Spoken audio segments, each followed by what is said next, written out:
नमस्कार मित्रों, Shukla ji UP 32 channel में आपका स्वागत है।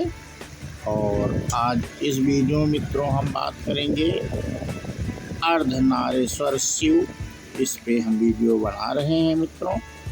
और जो लोग पहली बार चैनल को देख रहे हैं वो लाइक एवं कमेंट अवश्य करें,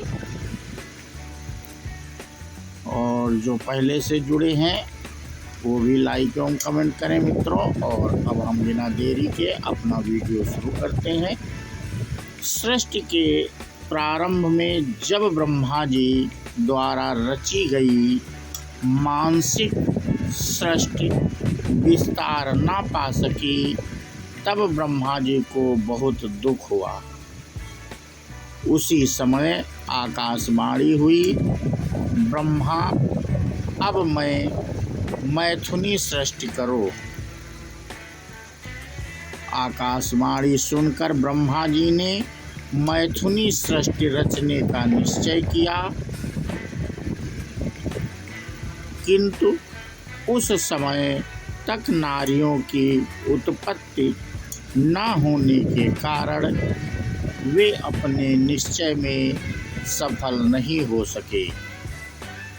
तब ब्रह्मा जी ने सोचा कि परमेश्वर शिव की कृपा के बिना मैथुनी सृष्टि नहीं हो सकती। अतः वे उन्हें प्रसन्न करने के लिए कठोर तप करने लगे। बहुत दिनों तक ब्रह्मा जी अपने हृदय में प्रेम पूर्वक महेश्वर शिव का ध्यान करते रहे। उनके तीव्र तप से प्रसन्न होकर भगवान शिव उमा महेश्वर ने उन्हें अर्धनारीश्वर रूप में दर्शन दिया।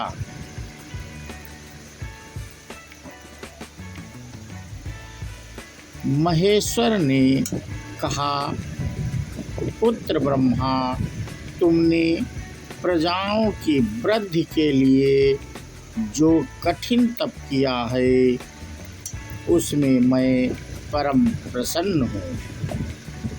मैं तुम्हारी इच्छा अवश्य पूरी करूँगा। ऐसा कहकर शिव जी ने अपने शरीर के आधे भाग से उमा देवी को अलग कर दिया। ब्रह्मा ने कहा, एक उचित सृष्टि निर्मित करने में अब तक मैं असफल रहा हूँ। मैं अब स्त्री पुरुष के समागम से मैं प्रजाओं को उत्पन्न कर सृष्टि का विस्तार करना चाहता हूँ। परमेश्वरी शिवा ने अपनी भौहों के मध्य भाग से अपने ही समान क्रांतिमती एक शक्ति प्रकट की। सृष्टि निर्माण के लिए शिव की वह शक्ति ब्रह्मा जी की प्रार्थना के अनुसार दक्ष की पुत्री हो गई।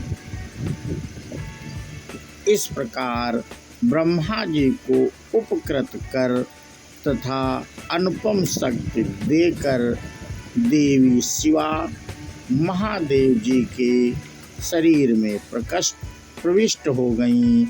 यही अर्धनारीश्वर का रहस्य है। और इसी से आगे सृष्टि का संचालन हो पाया, जिसके नियामक शिव शक्ति ही है। तो मित्रों, आज इस वीडियो में अर्धनारीश्वर शिव के बारे में हम जानकारी दे रहे थे। और ये कथा मित्रों शिव पुराण की है। हमने शिव पुराण से ली है ये कथा, तो वो हम आपसे साझा कर रहे थे।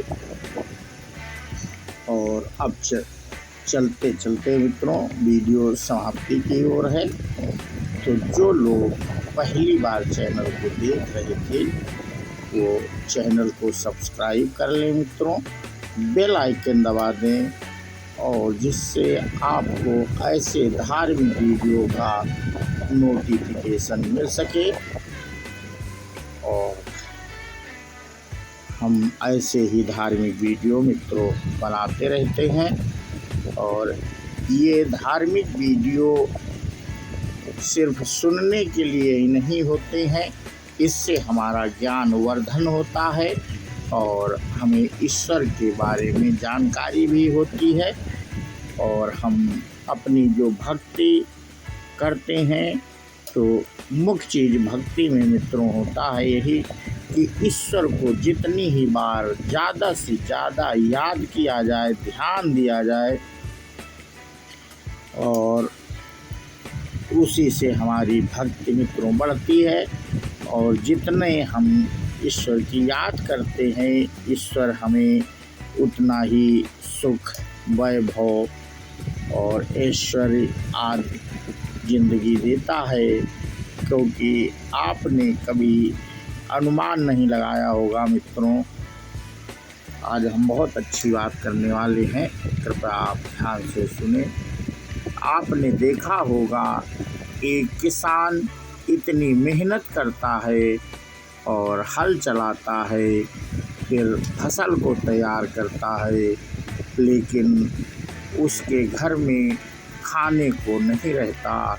और आपने ही देखा होगा हमारे महात्मा जन हैं जो वो कोई हल नहीं चलाते हैं और ना कोई फसल उगाते हैं, लेकिन वो ईश्वर की भक्ति में लीन रहते हैं। तो देखिए उनका कितना ईश्वरमय जीवन होता है। क्योंकि ईश्वरमय जीवन पाने के लिए मित्रों भक्ति ही होनी चाहिए।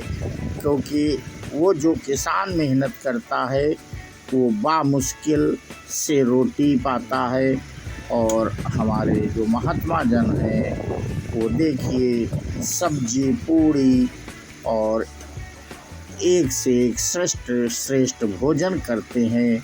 क्योंकि जो भगवान की प्रार्थना में या भगवान में लीन रहता है तो भगवान उसका स्वयं ध्यान रखते हैं, और वो महात्मा अपने आप को भगवान का पुत्र मानता है।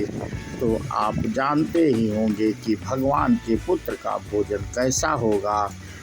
तो हमारा मतलब कहने का तात्पर्य यही था मित्रों, बिजनेस चाहे जो करो, कार्य चाहे जो करो, लेकिन ईश्वर से जुड़े रहो, अपने आप को ईश्वर का पुत्र मानकर चलो, तो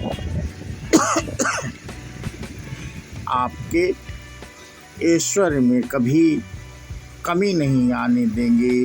जैसे कि कहीं पे हमने पढ़ा था, लिखा था, गांठी में बांधत नहीं, मांगत में सकुचात, उनके पीछे हरि फिरत कि कहीं भूखा न रह जाए। तो हमारा ईश्वर इतना दयालु है देखिए कि मतलब भक्त के पीछे स्वयं ही ईश्वर रहते हैं, और वो देखते हैं कि हमारा भक्त कहीं भूखा ना रह जाए, तो वो स्वयं व्यवस्था करवाते हैं। तो मित्रों अब हम यहीं पे अपना वीडियो समाप्त करते हैं, और अब हम अपने शिव का एक जयकारा लगाएंगे और वीडियो समाप्त करेंगे। बोलो शंकर भगवान की जय हो, माँ पार्वती की जय हो। जय हिंद, जय भारत, वंदे मातरम।